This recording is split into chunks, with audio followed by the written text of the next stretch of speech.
L'idée, c'était de revenir un petit peu justement, sur ce discours dominant qu'il y a, autour des Frères Lumière, qui est majoritairement fait par Thierry Frémaux. Hem qui est, de l'idée, la grande idée selon laquelle, le cinéma aurait été inventé par les Frères Lumière. Chose qu'on va remettre en question, du moins partiellement, enfin ce sera pas pour minimiser non plus, l'importance des Frères Lumière dans ce processus quoi d'invention du cinéma. Mais en tout cas peut-être, leur redonner, moins la place de choix de grands inventeurs du cinéma, que de contributeurs à l'invention du cinéma. Et puis d'ailleurs, je l'annonce tout de suite, ma position sera absolument pas une position en fait il y aurait un inventeur du cinéma, pour toute l'histoire du cinéma, mais plutôt de montrer que le cinéma, c'est aussi une invention qui s'est construite, culturellement à un moment donné, dont il y a des acteurs, concrets, qu'on peut identifier, mais qui est aussi quelque chose qui, avait été recherché, on va dire, dans l'air du temps et c'est pas, une histoire, franco-française ou lyonnaise. Préambule, bah, du coup, on va voir des films des Frères Lumière, enfin, on va pas énormément en voir, je vais surtout, montrer des photogrammes. Après, si vous voulez les voir, de toute façon, il y a les 2 films donc qui sont faits par Thierry Frémaux qui, ont restauré, une bonne partie des vues lumière et du coup, simplement pour la terminologie, moi je vais utiliser à égalité, vue, film ou plan, sachant qu'en fait, enfin, on considère en général que la terminologie exacte, c'est bien une vue lumière, puisqu'en fait le plan, c'est une invention qui est beaucoup plus tardive dans le cinéma et qui a lieu, du coup avec le montage, et essentiellement, une invention donc qu'on doit à Griffiths. Mais disons que, moi je les prends à égalité, ça permet de parler un peu de tout dans l'ensemble, et sachant que évidemment ce sont des films qui ont une durée en général de 52 secondes. Bon alors tout ça c'est variable évidemment parce que ça dépend aussi d'à quelle vitesse on tournait la pellicule et à quelle vitesse elle se diffusait. Le cinéma des Frères Lumière, c'est une particularité parce que c'est quand même un corpus qui est assez dense. Il y a 1422 vues au total qui ont été tournées entre 1895 et 1905. Donc une grosse quantité, et ce que l'on voit en fait est une infime minorité des vues qui existent, qui sont conservées. Je crois que l'essentiel est quand même possédé par l'Institut Lumière et par in fine Thierry Frémaux. Qui a un peu quand même le monopole à la fois sur le discours historique du truc et en même temps sur les films. Juste pour contextualiser, parce que souvent on n'a pas accès à ces informations-là quand on voit les vues lumière directement, mais il y a quand même un quart des vues lumière qui présentent des lieux touristiques. Il faut savoir qu'il y avait quand même un projet assez conséquent de montrer le monde à travers le cinéma, et qui était tout de suite un projet qui a été annoncé par les Frères Lumière. Ce qui fait aussi que, par ces vues-là, sont aussi parmi les premiers films ethnologiques, en fait. Finalement, Nanook l'Esquimau, les films de Flaherty, ou plus connus ensuite de Jean Rouch, c'est quand même quelque chose de beaucoup plus tardif, mais on a déjà des images qui vont filmer dans pas mal de pays, de ce qu'on appellerait aujourd'hui le Sud global ou autre, mais aussi à l'intérieur même de la France, parce que faut préciser que, évidemment, même si les Frères Lumière viennent de Lyon, très vite, le cinéma est allé à Paris, en fait, et essentiellement des vues lumière qu'on a, c'est de Paris et de Lyon, et pouvaient passer comme des vues déjà assez exotiques à montrer dans les grandes villes, surtout à cette époque-là, les vues qu'on avait de Marseille ou d'autres villes, d'autres grosses villes de France. Donc un quart des vues qui montrent des lieux touristiques, mais aussi 20% environ du catalogue complet qui montre des vues lumière de militaires, que ce soit la vie dans les casernes, que ce soit des défilés, des parades, des entraînements militaires, qui s'expliquent aussi assez bien avec le contexte de l'époque, qui va déboucher sur la Première Guerre mondiale, mais disons que la publicité autour des militaires est quand même très très importante. Et en fait, c'est quelque chose qui est un peu minoré en fait quand on voit les vues lumière aujourd'hui, parce qu'on retient essentiellement la sortie des usines, l'arrivée du train en gare de la Ciotat, etc., qui sont en fait des vues qui ont pu marquer à leur époque et qui peuvent avoir une importance historique, mais qui sont pas forcément le plus gros du catalogue. Une autre grosse partie aussi des vues lumière, et ce sera aussi assez intéressant à analyser dans quel cadre idéologique aussi évoluent les Frères Lumière, mais c'est simplement leur vie privée. Soit des jeux qu'ils font dans leur jardin, soit des dîners qu'ils font entre amis, des choses comme ça. Des petits déjeuners qu'ils prennent avec leurs filles, etc. Ou des enfants qui jouent, et tout ça dans un cadre très, très bourgeois. Ce qui ne manquera pas d'être souligné aussi par Henri Langlois. Je pense qu'on verra quelques extraits de Langlois qui parle des vues lumière ensuite, mais Langlois disait que le truc qui avait le plus mal vieilli, en fait, non pas des films lumière en eux-mêmes, mais de l'époque qu'ils filment, c'est justement la bourgeoisie et la manière dont la bourgeoisie a de se mettre en scène, entre autres. Si vous regardez les vêtements de l'époque, etc. Qui sont beaucoup moins flatteurs que ce qu'on peut voir dans les peintures impressionnistes de la même époque. Disons que les Frères Lumière, aussi, et ça c'est pour contrecarrer un discours assez dominant, entre autres dans la rhétorique de Frémaux, mais une des idées des Frères Lumière, c'était pas forcément de faire du cinéma, de faire des... disons qu'en fait l'idée de cinéma ne vient pas tout de suite en tête, en tout cas de nous, ce qu'on entend par cinéma.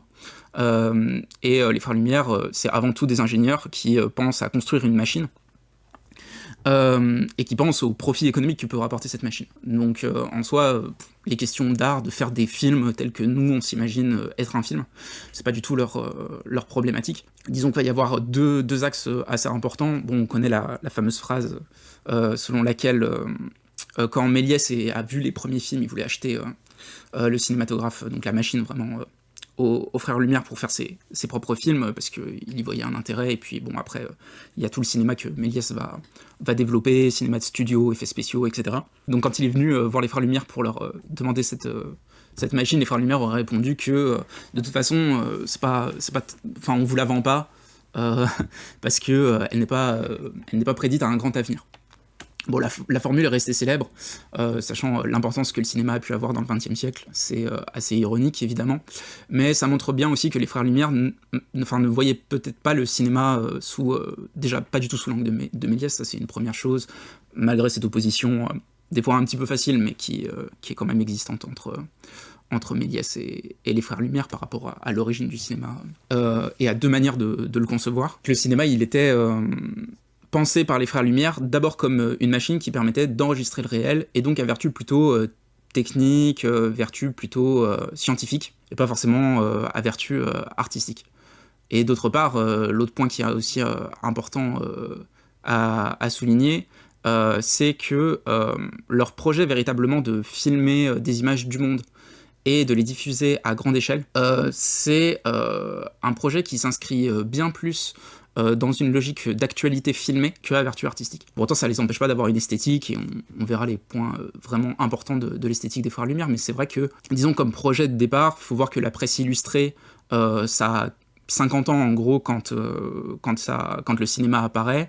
On commence à substituer les illustrations en gravure avec des illustrations en photographie, à peu près au même moment d'ailleurs que la création du cinéma, et du coup que le cinéma se met aussi dans cette idée de, en fait on va informer les gens sur ce qui se passe dans le monde, etc. Donc il y a cette idée un peu de concurrencer plus directement la presse, et c'est d'ailleurs une source assez importante d'influence d'un point de vue esthétique pour les Frères Lumière. Donc voilà, parmi les grands thèmes, parce qu'en fait le catalogue il est trié par catégorie, par thème. Donc parmi les grands thèmes qu'on peut avoir, il y a l'armée, la fête, le sport, les cérémonies, les voyages, le théâtre, la science. Et en fait, à l'époque, quand vous alliez voir du coup une projection des films Lumière, déjà les projections elles se faisaient pas dans des salles de cinéma, elles se faisaient vraiment dans des bars et tout. Donc comme les films étaient muets, en réalité on projetait, mais il y avait de la vie, on va dire, en dehors, ou alors ça se faisait dans des théâtres ou autres.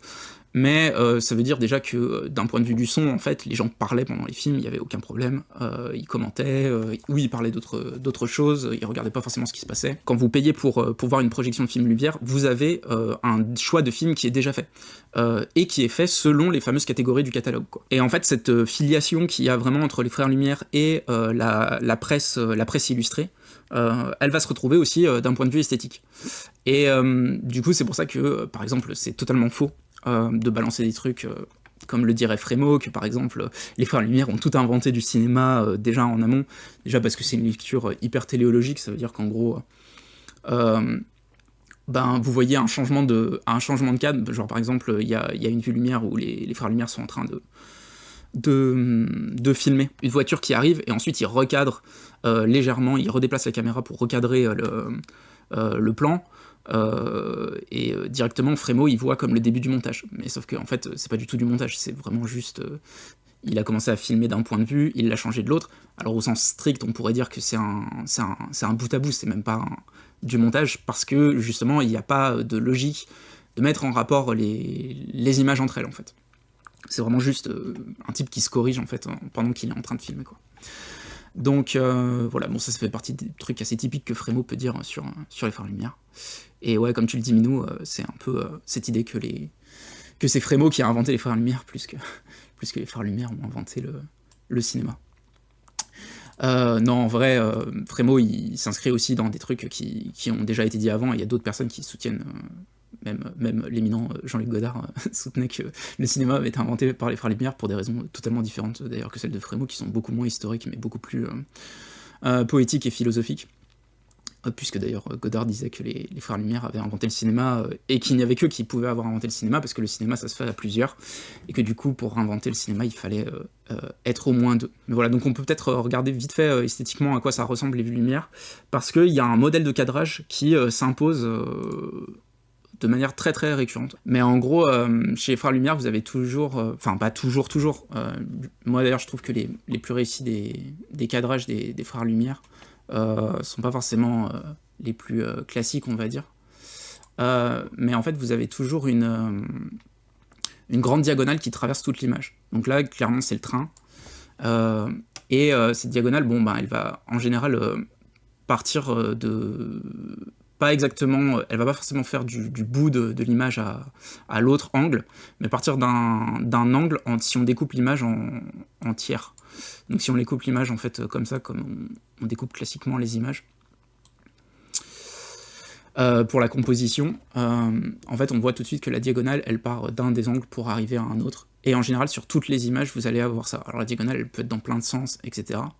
Mais ça veut dire deux choses. La première c'est qu'il y a une utilisation de la profondeur de champ qui est hyper importante chez les frères Lumière, et ça fait démentir pas mal de choses qu'on dit sur l'évolution des formes, comme quoi Citizen Kane aurait découvert la profondeur de champ et tout. En fait, il y a plein de trucs qui sont déjà dans les films des frères Lumière, entre autres la profondeur de champ. Et en fait, pour à peu près toutes les images des frères Lumière, vous allez pouvoir voir une diagonale, alors elle est plus ou moins marquée, hein, ici elle est toute petite par exemple. Et pareil, si on découpe l'image en trois, on voit bien qu'elle part d'un angle du découpage à un autre. Mais en gros, vous l'avez sur quasiment toutes les images. Donc là c'est pareil, une grande diagonale, un découpage en 3 tiers. Et un autre truc qui est aussi intéressant dans les vues lumière, c'est que elles sont aussi structurées verticalement. Enfin, certaines d'entre elles. Par exemple celle-là, c'est pas forcément le cas. Mais vous avez encore la grande diagonale qui traverse l'image. Mais par exemple celle-ci, que j'aime beaucoup, qui est assez sophistiquée, vous avez pareil ce découpage en 3 parties, avec la diagonale qui part ici au centre de l'image, mais on voit qu'en fait il y a de l'activité aussi au-dessus au-dessus de l'image, comme en dessous et au milieu. Et en fait, si on découpe ces images donc en trois zones horizontales, en fait les mouvements vont s'imbriquer et pas forcément aller dans le même sens, ce qui crée un dynamisme interne aux images des frères Lumière qui sont assez impressionnantes. Alors je dis évidemment, ces images des frères Lumière, toutes les images ne sont pas tournées par les frères Lumière. En fait, Auguste Lumière n'a pas tourné énormément de films, surtout Louis Lumière qui en a fait pas mal, et en fait très vite, ils se sont constitués une petite équipe pour aller tourner de par le monde en fait. Donc eux, ils restaient à Lyon, globalement, et ils envoyaient des gens qu'ils formaient, mais ce qu'il y a d'intéressant, c'est qu'il y a une manière de cadrer qui est typique de l'ensemble des vues. Ce qui veut dire à la fois qu'il y avait une formation esthétique en fait qui était donnée du coup aux opérateurs lumière, et que dans cette formation esthétique, il n'y avait pas que la technique, l'utilisation de la caméra, mais véritablement une manière d'agencer les images qui se retrouvaient de film en film. Alors ça, c'est vraiment une de mes préférées, précisément parce qu'elle fait partie des vues lumière où il n'y a pas de diagonale. Donc il n'y a pas de profondeur. Les choses apparaissent, enfin il y a un peu de profondeur, mais pas autant que si vous placez une grande diagonale qui traverse tout l'écran. On a l'impression qu'il y a une sorte d'effet d'aplat qui se fait, parce que la structure, elle est, encore une fois, absolument verticale. Donc on retrouve notre découpage en 3 parties. On pourrait presque aller jusqu'à 4 avec cette partie-là où il y a encore un bonhomme en haut, et image éminente de la division sexuée du travail. Et là, donc la grande diagonale, encore une fois. Tous les espaces ne sont pas forcément utilisés de la même manière, quoi. Enfin, par exemple, ici, dans le découpage, le tiers supérieur ne sert pas à grand-chose, en fait, dans l'image. Mais il donne un petit effet d'arrière-plan, encore, qui s'ajoute à l'image principale. La diagonale, évidemment. Et ici, voilà, une structure, quand même, qui paraît assez complexe de prime abord, mais qui, en fait, pareil, se découpe super facilement. C'est-à-dire que vous avez votre découpage, ici, en ligne horizontale, et votre diagonale qui est faite par les escaliers ici. Mais ce qu'il y a d'intéressant dans cette vue, c'est que du coup, le mouvement des personnes dans l'espace n'est pas du tout le même, puisqu'on va avoir des personnes qui vont s'y diriger dans cette direction, d'autres qui vont descendre par là, d'autres qui vont se diriger par là, et que du coup, quand on regarde l'image, il y a un dynamisme qui fait que sur tous les axes de flux de mouvement, en fait, les mouvements ne vont pas dans les mêmes directions, et du coup, ça crée un dynamisme interne aux images qui est parfois assez fort. Et ça, c'est assez important dans l'ensemble des vues lumière. C'est-à-dire que pour la plupart des vues, enfin, ce qui fait leur singularité, c'est qu'il y a un travail de repérage en amont qui est quand même assez important. Un repérage en amont qui est aussi complémentaire en fait de la durée d'une bobine.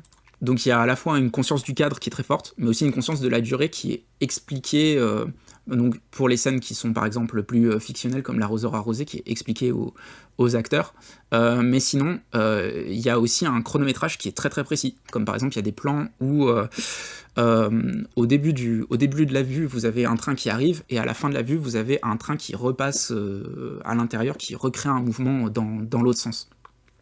Et donc ce genre de mouvement était totalement pensé et calculé par les frères Lumière.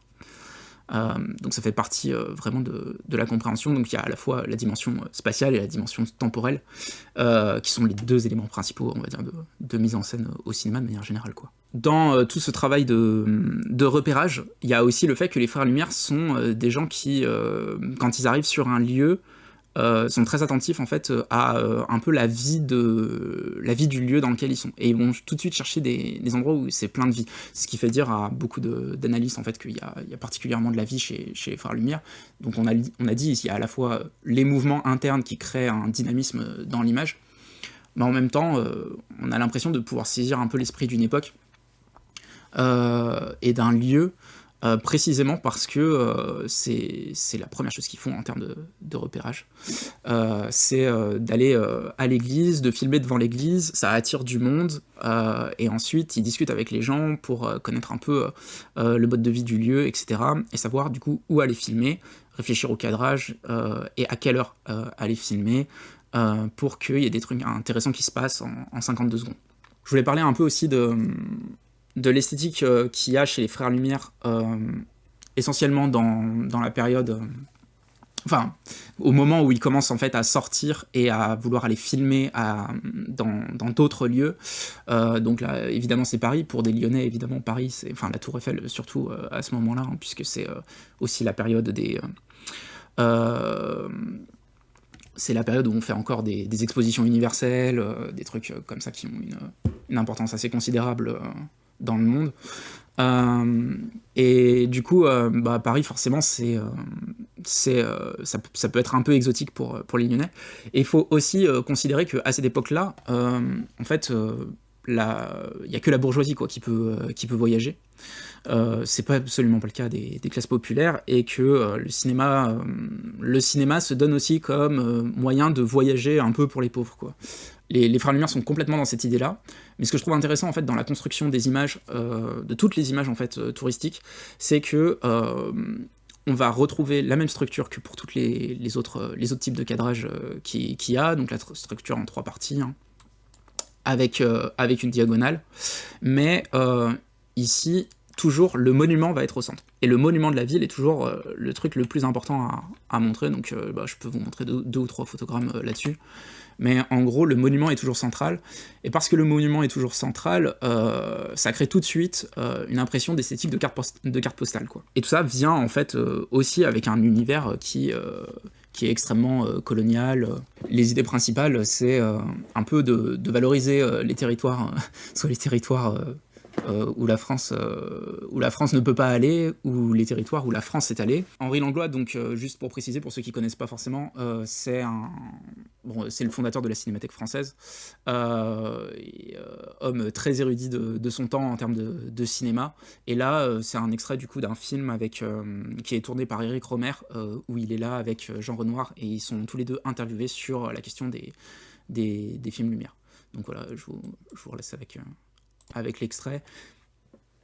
La part de préméditation, c'est quand je parle, alors cessons de parler des films de Louis Lumière, mais des films des opérateurs Lumière. La part de préméditation, c'est que quand ils arrivent dans une ville, ils cherchent la chose à filmer.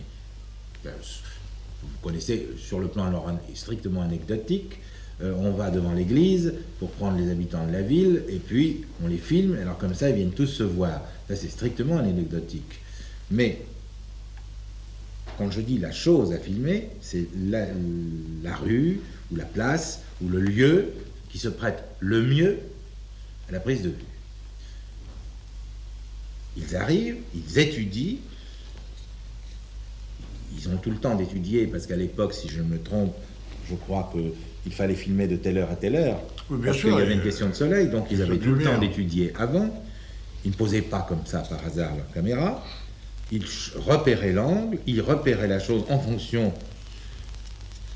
d'une chose quotidienne. Et puis arrivait l'improvisation, c'est-à-dire la vraie improvisation. Ils ne faisaient pas ça avec des centimètres, ou des millimètres, ou des statistiques, ou des chiffres. C'était en eux. C'était en eux, ça venait, c'était une science qu'ils avaient en eux. Bon, je passe le fait que cette idée d'un truc en eux, bon, je sais pas trop ce que ça veut dire, je pense qu'il y a un peu ce côté, un peu le génie des frères Lumière qui, voilà. Au contraire, en fait, je pense que c'est pas du tout en eux, et le fait qu'ils disent le terme exact, que c'est la chose à filmer, en fait, ça renvoie tout de suite à tout un imaginaire esthétique qui est celui du pittoresque, quoi. Et le pittoresque, avant d'être un peu une forme d'évaluer, on va dire, dans l'histoire de l'art, ça désignait un certain type de paysage, en fait. Mais après, à l'époque, en gros, sur l'époque des romantiques, essentiellement, quand on a commencé à faire le grand tour, c'est-à-dire à voyager à travers toute l'Europe pour aller voir justement des paysages, d'autres cultures, etc., et commencer à rapporter ou des histoires, ou des textes, faire des traductions, ou alors des peintures qui viennent d'ailleurs. Ce qu'on appelait pittoresque, en fait, c'était ce qui méritait d'être dessiné. Et très souvent, les gens, ils étaient là, ils étaient avec leur cocher, ils faisaient le tour de l'Europe, et tout d'un coup, ils demandaient « arrêtez-vous là ». Et je vais m'arrêter là pour me recueillir un moment, peindre un paysage, écrire un poème sur ce truc qui m'inspire ou autre. Il y a comme ça des lieux qui étaient un peu sélectionnés pour leur qualité esthétique supposée intrinsèque. Mais tout cet univers-là a permis de désigner le terme de pittoresque, qui est utilisé aujourd'hui un peu dans le sens de cliché, de quelque chose d'un un peu kitsch et un peu cliché et un peu vieillot, quoi. On est en train de voir un paysage et tout d'un coup le paysage nous interpelle, il nous plaît, on s'arrête et on passe du temps devant ce paysage. Et ces paysages-là, ce sont donc les fameux lieux à filmer, les lieux en fait où il y avait quelque chose de la nature qui paraissait intéressant à mettre en lumière et à reconduire, soit dans un poème, soit dans la peinture, etc. Et du coup, on voit tout de suite qu'il y a une influence en fait du pittoresque chez les frères Lumière, qui amène en fait à terme l'esthétique vraiment carte postale, avec vous allez dans une grande ville, vous filmez le monument. Et c'est ça qui compte, quoi. Parce qu'en gros, les frères Lumière, le truc c'est que, si je dis tout ça, c'est aussi parce qu'il y a un débat en fait. En fait, il y a plusieurs écoles de quelle esthétique relèvent les frères Lumière en réalité. Et resignaler qu'ils ont un héritage qui vient de la photographie et un héritage qui vient des actualités illustrées, de la presse illustrée, etc. Aussi, un des enjeux qu'il y a eu autour des Frères Lumière, c'est de tout de suite les légitimer en tant que grands artistes pour légitimer par là le cinéma comme art.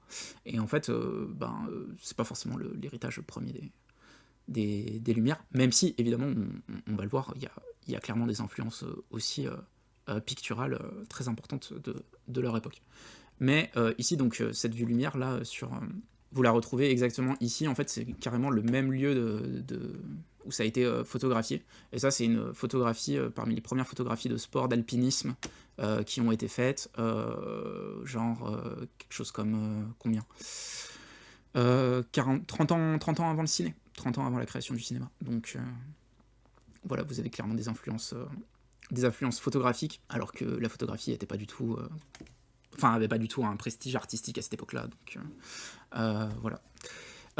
Mais par contre, vous allez évidemment voir plein de signes, entre autres, ce qui peut toucher chez les Frères Lumière, c'est justement le travail de la lumière. Ça, c'est un truc sur lequel Henri Langlois revient assez fréquemment, l'importance de la lumière dans leur travail.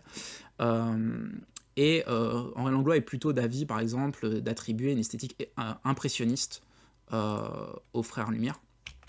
Donc ici vous avez les tableaux de Monet, de la gare Saint-Lazare, dont on va retrouver évidemment le motif du train. Une des particularités de Monet, c'est que comme il y a l'invention du pot de peinture, il est tout à fait possible désormais de prendre la peinture et de sortir des ateliers et d'aller filmer dehors. Et du coup, quand on peint en extérieur, forcément on va peindre à la lumière naturelle, une lumière qui est changeante et qui change très vite. Et du coup, il va falloir trouver des techniques pour peindre la lumière très très rapidement. Et du coup, c'est pour ça qu'on utilise le pointillisme, pour ne pas détailler et faire plutôt par petites touches successives, ce qui permet d'accélérer le geste et de pouvoir peindre très rapidement, quoi. Du coup, il y a déjà le problème qui est central chez Monet, c'est aussi un problème de rendre la lumière, et en plus de rendre aussi des textures fumée, vapeur, brouillard, etc. Des textures beaucoup plus vaporeuses et immatérielles. Essayer de d'en rendre compte par la peinture. Donc sur le travail de la lumière, mais aussi sur les thèmes. Le train évidemment est hyper important, et c'est pas anodin non plus si en général on place comme premier film de l'histoire du cinéma l'arrivée du train en gare de la Ciotat, ce qui est absolument pas le cas, hein. C'est le premier film à avoir été tourné des Frères Lumière, c'est la sortie des usines. Mais l'arrivée du train en gare de la Ciotat, d'ailleurs, autre deuxième fake sur cette histoire, dont on dit souvent que le public avait été flippé en fait de voir le train arriver et tout. Alors, vraisemblablement, il n'y a aucune trace de texte et tout qui dit que le public aurait fui de la salle quand le train est arrivé sur l'écran et tout ça. A priori, c'est un peu du pipeau qui a été inventé après pour donner le côté impressionnant, mais c'est sûr que ça a pu être quand même un certain choc esthétique de voir des images en mouvement sur un écran suffisamment grand, quoi.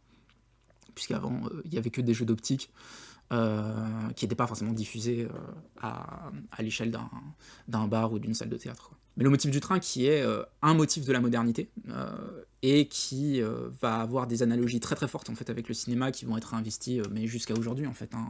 Je veux dire, des réalisateurs comme Eric Powell, Jean-Luc Godard continuent de travailler sur l'analogie entre train et cinéma, une analogie qui est aussi due au... Bon, déjà il y a l'idée d'un art moderne, le cinéma comme art moderne et le train comme emblème de la modernité technique, mais aussi de la modernité comme manière de vivre. Et en fait, le cinéma va être très, très lié au train par le type d'images aussi qui sont produites. C'est-à-dire que quand vous regardez les images quand vous regardez un paysage par les vitres du train, en fait, vous voyez sensiblement ce que le cinéma peut faire, c'est-à-dire des images en mouvement. Dont les deux principaux problèmes, et qui vont être utilisés comme critiques par les gens qui n'aiment pas le cinéma, c'est que l'image est indisponible, c'est-à-dire en fait elle change constamment. Donc contrairement à la peinture, on peut pas s'arrêter dessus, regarder un détail, etc. On peut pas faire pause. Et elle est mnésique, c'est-à-dire qu'on doit se rappeler de ce qu'on a vu avant pour pouvoir continuer à voir le film. Donc ce statut d'une image qui ne cesse de changer et qui en même temps demande d'être souvenu, de s'en rappeler, qui fait appel à la mémoire, c'est globalement les trucs qui vont être utilisés un peu pour discréditer le cinéma à cette période-là. Et ce sont aussi les choses qu'on critique même du train, en fait. Hein. En soi, quand on faisait des voyages, à l'époque, on préférait faire des voyages... Enfin, il y avait évidemment une partie de l'aristocratie qui préférait faire des voyages en carrosse plutôt qu'en train, du simple fait, en fait, qu'on puisse profiter du paysage. La grande critique du train, c'est qu'on ne peut plus profiter du paysage, en fait. Et c'est un peu le problème qui va être aussi posé au cinéma. Donc sur ce type d'analogie, en fait, le train et cinéma ont quand même énormément à voir, en plus de toutes les métaphores que ça aura produit à l'intérieur même des films dans l'histoire du cinéma, quoi. Et du coup, comme emblème de la modernité, train comme emblème de la modernité, mais ça voulait dire aussi pour beaucoup de gens que le cinéma devait être un art moderne. Donc ni relever du pittoresque, ni relever de l'impressionnisme, mais être moderne. Quoique l'impressionnisme ait pu être considéré comme art moderne déjà en son temps. Et c'est aussi le problème du statut même de modernité, en fait, comme signifiant vide dans le cinéma qui veut un peu... Enfin, ça veut un peu tout et rien dire, en fait, modernité, quoi. Donc chaque auteur l'a réinvesti et réinterprété à sa sauce. Une autre référence picturale aussi, ça va être, du coup, tous les artistes de cette époque qui vont traiter d'un certain nombre de thèmes. Voilà, là, c'est les joueurs de cartes de Cézanne. Et là, on a exactement le même cadrage.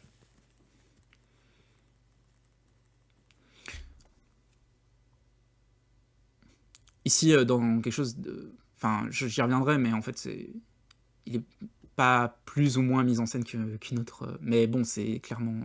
ici, c'est des amis des Frères Lumière qui jouent, qu'on leur a demandé de jouer, en fait, des personnages jouant aux cartes. Mais tout est mis en scène chez les Frères Lumière. Et enfin, aussi une autre ref, que du coup, Renoir connaissait bien dans son interview par Eric Romer, qui est celle de son daron, ici d'une jeune fille jouant avec un chat, et qu'on va retrouver dans une vue lumière aussi assez emblématique de cette époque. Et la pauvre fille qui sur la fin commence à se faire griffer par le chat et qui a plus trop envie de tourner, qui regarde un peu désespérément hors caméra si ça va pas s'arrêter, si les 52 secondes vont pas durer une éternité.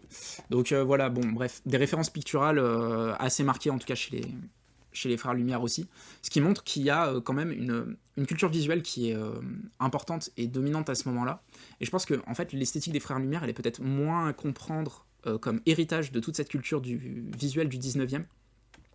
Les trains, la modernité, le pittoresque, la peinture, l'impressionnisme, etc. Que véritablement à considérer qu'ils auraient fait quelque chose de fondamentalement nouveau en termes d'esthétique avec le cinéma. Que la machine cinématographique elle-même ait changé des choses sur la manière de percevoir les images, ça, il n'y a absolument aucun doute. Mais en tout cas, c'est pas forcément quelque chose qui est tributaire de l'esthétique en elle-même des Lumières, dont ils sont fondamentalement... D'autant en fait, ils reproduisent énormément de schémas. Justement aussi un peu contre l'idée que les Frères Lumière, sous prétexte que ils font avec le cinéma, ils seraient automatiquement dans une esthétique réaliste, ou si documentaire que ça. Enfin, je pense même que par là, on pourrait tout à fait critiquer la séparation entre fiction et documentaire, et reconfigurer le réalisme non pas non plus comme quelque chose qui montrerait la réalité telle qu'elle est, mais qui a des stratégies esthétiques comme tout mouvement et comme toute pratique artistique. Voilà donc la fameuse vue lumière qui a en fait été tournée 3 fois d'affilée, vraisemblablement, et qui montre donc la sortie des ouvriers de l'usine. Et le premier point qui est important, en dehors du fait qu'on sache maintenant qu'en fait il y a 3 versions, ce qui veut dire qu'il y a déjà quelque chose de... on va faire plusieurs prises, on va choisir la meilleure, etc.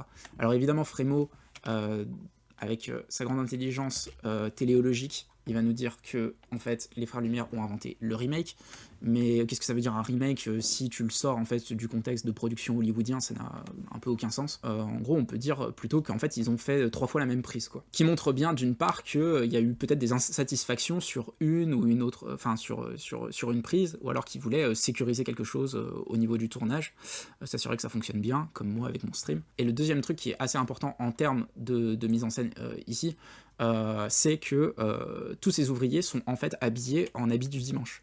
Donc ils sortent, les femmes sortent en chapeau, en robe, les hommes pareil en costume, et ça c'est pas du tout en fait une tenue d'ouvrier. Donc vraisemblablement ça a été tourné en fait en dehors de leur temps de travail, ou alors pendant leur temps de travail ils ont demandé qu'ils viennent tous habillés comme du dimanche. Tout de suite, il y a une pensée de la mise en scène, de comment est-ce qu'on va représenter le truc, et qui est aussi assez importante esthétiquement et politiquement, puisqu'elle indique clairement le fait que le cinéma, même si on a tendance à dire que bon, ça a été un art populaire, la vérité c'est qu'en vrai le cinéma, pour bien des choses, c'est aussi quand même des bourgeois qui l'ont créé avant tout. Les Frères Lumière ont clairement ici un point de vue très patron sur leurs employés, quoi. Ça c'est assez bien développé d'ailleurs dans un film de Haroun Farroukhi, qui s'appelle les travailleurs quittent l'usine. Farroukhi, donc qui est un réalisateur allemand, pas forcément des plus connus, mais qui a beaucoup travaillé sur les images d'archives, et entre autres des archives, que ça peut être dans le domaine de la technique ou de la science, donc en fait des images qui sortent du cadre de la fiction, en faisant du montage, en faisant des explications théoriques dans une approche très marxiste, critique de l'idéologie. Le fait de montrer des travailleurs qui sortent de l'usine, il y a déjà plusieurs manières de le montrer. En fait, il va prendre plein d'extraits de films qui montrent cette scène-là. Et le fond de la thèse de Farroukhi, disons, c'est que en fait le cinéma a tendance à vouloir s'éloigner en fait de l'usine, et qu'il n'est pas anodin que le premier film de l'histoire du cinéma, en tout cas ce qui est donné comme étant le premier, filme une sortie et non pas ce qui se passe à l'intérieur, en fait. Et que ça c'est déjà en fait un point de vue bourgeois qui est pas du tout du côté des ouvriers en fait, et des conditions de travail. Évidemment les frères Lumière sont des patrons, sont des ingénieurs, sont des bourgeois, tout ce que vous voulez, mais c'est aussi très intéressant de voir ce qu'ils ont valorisé, et justement le fait que par exemple eux ils vont faire rentrer les caméras dans l'espace privé de la maison, filmer leurs enfants, leurs familles, leurs amis, etc.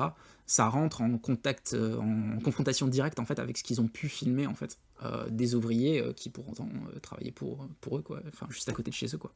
Donc peut-être juste revenir par rapport à cette affirmation de Thierry Frémaux sur les Frères Lumière qui auraient inventé le cinéma. Il n'y a presque pas d'historien sérieux aujourd'hui qui dirait de manière unanime que le cinéma a été inventé par les Frères Lumière, et que la sortie des usines c'est le premier film de l'histoire du cinéma, déjà parce que Edison a déjà fait des images en mouvement avant, et même si donc Edison il les a fait plutôt aux États-Unis. La particularité vraiment de l'invention des Frères Lumière, c'est d'avoir inventé une machine qui permet à la fois d'enregistrer, de capter des images en mouvement, mais aussi de les diffuser. Et en fait, le fait d'avoir une machine qui ait cette double fonction, ça c'est vraiment la singularité du cinématographe des Frères Lumière. Mais en soi, des images en mouvement, on sait en faire depuis longtemps, que ce soit par la chronophotographie, par un tas d'autres choses. D'ailleurs, les Frères Lumière, qui sont des ingénieurs de manière générale, enfin, on leur attribue souvent le cinéma comme invention principale, mais ils ont aussi inventé de la pellicule, ils ont inventé plein de choses, et ils ont entre autres inventé, pour l'anecdote, le sparadrap. Sachant aussi qu'il y a même des antécédents à Edison. On peut citer Louis-Aimé Augustin, le prince, qui a le nom absolument exceptionnel de réunir à la fois les deux prénoms des Frères Lumière, donc Louis et Auguste, et en même temps de s'appeler Le Prince. Moi je me souviens qu'avec une bande de potes on avait fait ça à la fac sur un documentaire sur lui. Je les salue au passage d'ailleurs s'ils regardent le live ou la rediff. Et on avait fait un petit documentaire, bon c'était très mauvais, hein. Un petit documentaire sur lui, avec cette idée que justement, une des particularités de Le Prince, c'est qu'il avait inventé déjà, bien avant plein de gens, une machine qui permette d'enregistrer la réalité, exactement comme les Frères Lumière. Simplement, elle était techniquement beaucoup moins forte. Enfin, dans l'histoire du cinéma officiel, c'est quand même les Frères Lumière qui sont les rois. Le Prince est complètement oublié, marginalisé. Mais il y a un personnage dans Soigne ta droite de Godard. Il joue un personnage qui s'appelle justement le prince et qui transporte des bobines un peu partout avec lui. Type qui a quand même un destin complètement fou. Qui mérite d'être raconté quand même, parce que c'est quand même un gars qui du coup invente une machine qui permet d'enregistrer comme le cinématographe, quoi. Simplement qu'elle a la particularité d'être faite donc avec les plaques photosensibles.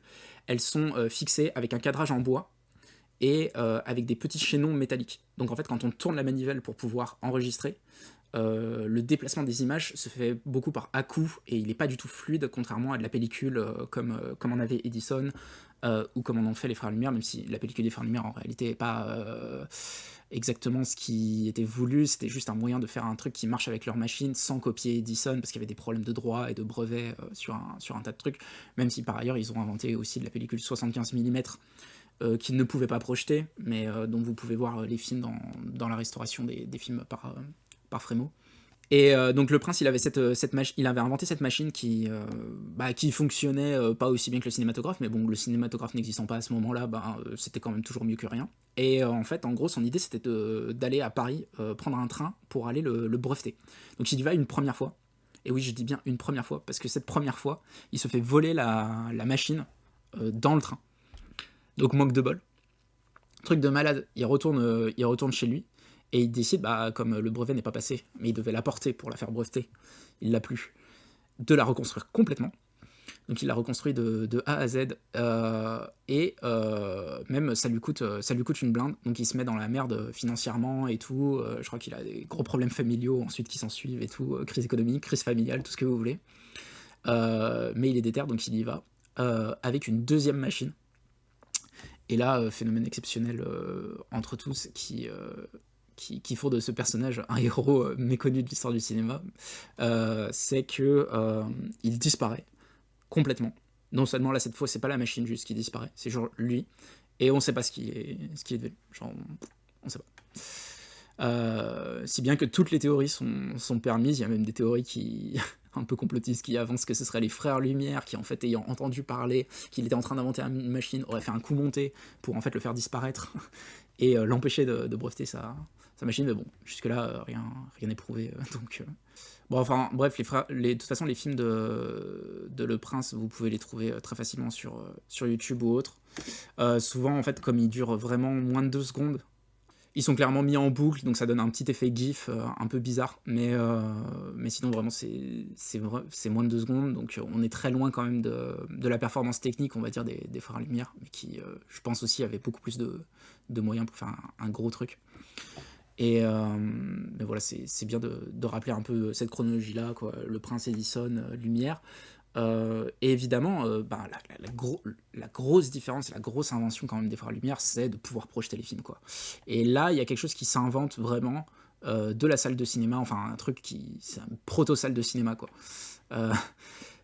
Mais en gros, il y a effectivement une invention sur cette idée de montrer les images pour tout le monde, de faire d'organiser des programmations, de faire venir les gens pour voir une série de films et de les faire payer pour ça, alors qu'avant on avait essentiellement les jeux d'optique qui permettaient ça, donc vous mettiez un sou dans une machine et vous regardiez dans des jumelles, un kinésoscope ou autre, une image en mouvement, quoi. Mais voilà, donc au final, les Frères Lumière sont simplement dans la continuité d'une histoire, et puis il faut rappeler quand même que le désir très fort en fait qu'il y a eu de faire du cinéma, que le cinéma advienne, qu'on ait des images en mouvement, ça c'est un désir qui n'est pas juste le propre des Frères Lumière, qui est quand même celui d'une époque, qui a connu depuis les fantasmagories du 18e jusqu'à... pendant tout le 19e, il y a eu des questions de comment est-ce qu'on va arriver à faire des images en mouvement. Donc peut-être qu'il y a une sorte d'aboutissement vers quelque chose avec les Frères Lumière, et encore cet aboutissement il est quand même tout relatif parce qu'on obtient les images en mouvement, mais concrètement le son, la couleur et tout ça, c'est un peu plus tardif. En réalité c'est presque contemporain, c'est par d'autres personnes. Les Frères Lumière, eux, ils repeignent directement sur pellicule et ils mettent... je crois qu'ils ont presque pas fait de film sonore. Et puis en fait, si on veut remonter même encore plus loin, on peut carrément avancer que le proto-cinéma, c'est aussi déjà les peintures rupestres, en fait. parce que dans les peintures rupestres, il y a tout un choix de par la lumière, en fait, en projetant de la lumière sur les cavernes, donner la sensation que les dessins qui sont faits à même le mur et qui souvent suivent la forme des murs, donc font des effets d'ombre parce que votre mur il est pas plat, quoi. Forcément il est pas sur un écran IMAX, il est plein d'aspérités et tout, et en fait les dessins s'inscrivent dans les aspérités du mur, et du coup ça donne la sensation que par les ombres portées, etc., que ça déforme les dessins et que ça leur donne une sensation qu'ils sont en mouvement quand vous déplacez de la lumière dedans. Même si, évidemment, les peintures rupestres, les images n'étaient pas faites pour être vues, hein. Mais en tout cas, dans leur processus de création, il y avait ça qui était à prendre en compte. Et que, voilà, quoi, ça fait 45 000 ans, en fait, qu'on a besoin de projeter de la lumière sur des images pour les mettre en mouvement, quoi. C'est pas un truc juste du siècle dernier, mais dont les frères Lumière obtiennent une place importante. Enfin, il faut pas non plus la négliger, hein, elle est réelle, hein, comme place. Frémaux construit son film, en fait, il va choisir des vues lumière qui lui parlent plus, qu'il estime plus importantes de montrer et de restaurer. Donc forcément, vous allez avoir une partie des images qui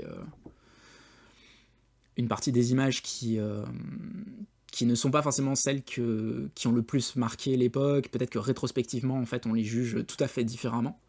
Par exemple, il y a une minimisation des images militaires. Enfin, il y en a quelques-unes, mais par rapport à la quantité qui a été produite à cette époque-là, c'est assez minime, quoi. Et du coup, le corpus n'est pas du tout indexé sur le catalogue original, quoi. Donc il y a déjà une réinterprétation, en fait, des images que l'on voit par là, aussi dans le fait de les regrouper d'une certaine manière. Et puis ensuite, Thierry Frémaux qui déroule quand même toute son idéologie et tout, Enfin, moi, en vrai, j'ai fait la moitié du Festival de Lumière cette année aussi, et le Festival Lumière, c'est aussi la grande vitrine de la propagande par rapport à l'histoire. Enfin, l'histoire du cinéma commence avec les frères Lumière. Le cinéma, c'est eux qui l'ont inventé. C'est lyonnais, c'est français et tout. Alors forcément, c'est super pour la région Rhône-Alpes, hein, ça fait plein de bises et ça fait plein de promos. Mais concrètement, si on s'intéresse un petit peu au cinéma, en fait, une fois qu'on dit ça, non seulement on dit des trucs faux, mais en plus, ensuite, toute l'analyse esthétique de Frémaux, c'est de dire, mais regardez, en fait, tout le cinéma est déjà contenu là-dedans, ce qui est totalement faux, et une lecture vraiment téléologique, quoi, de l'histoire, quoi. Mais pour les héritages des frères Lumière, moi, je voulais surtout parler du landscape film, en fait, qui, je pense, est un des trucs qui est le plus proche aujourd'hui de la démarche des frères Lumière. Donc vous avez des cinéastes comme Peter Hutton, James Benning, plein d'autres, qui font cette... En fait, je pense que le landscape film, même s'il y a une très grande différence par rapport au film des Frères Lumière, entre autres en termes de cadrage et en termes d'esthétique, il y a une proximité qui est due au fait que on n'est pas vraiment sur des plans, on est sur des successions de plans, mais en fait le plan n'obéit pas à un découpage graphiquien, donc en fait on est presque beaucoup plus proche encore des vues lumière que d'un découpage cinématographique dans un langage cinématographique codifié par Griffiths, quoi. Donc concrètement, des films, si vous regardez les films de James Benning par exemple, la durée des plans est pas du tout la même, donc il y a quelque chose qui est aussi l'épreuve du temps, et on n'est pas aussi sur la même énergie. Donc ça tient déjà au cadrage, parce que en fait, ce qui prédomine quand même chez Benning, c'est les lignes horizontales et tout, et on est aussi sur des micro-variations, on n'est pas sur des grands flux de déplacement, que ce soit par des trains, des machines, ou des flux humains. On est sur des micro-déplacements qui sont, au fond, ceux plutôt du paysage, en fait, ou de la nature en temps réel, quoi. Donc ça peut être de la poussière, ça peut être de la fumée, les nuages, les variations de lumière, l'onde dans l'eau, ou du vent dans les feuilles des arbres, etc. Et c'est en fait sur ces micro-déplacements qu'on ressent le temps au temps présent, quoi. Et bon, c'est pas du tout la même démarche esthétique, et même en termes de cadrage, je pense qu'ils sont beaucoup plus... Ils héritent... un mec comme Benning, par exemple, il y a des cadrages souvent beaucoup plus frontaux, Déjà parce que du coup la profondeur se fait dans l'axe en général chez Benning, alors qu'elle se fait toujours en biais dans la diagonale avec les frères Lumière. Et ça c'est plus un héritage, moi je le vois plus comme un héritage quand même du cinéma structuraliste, de mecs comme Michael Snow. Je pense que voilà, l'affiliation elle est là, elle est relative, elle est plus comment dire, sur le statut en fait de la distinction entre une vue et un plan quoi. Mais malgré tout, je pense que c'est les gens qui restent encore un peu les plus proches des Lumières, et bien que la construction de l'espace et la construction du temps soient complètement différentes, quoi.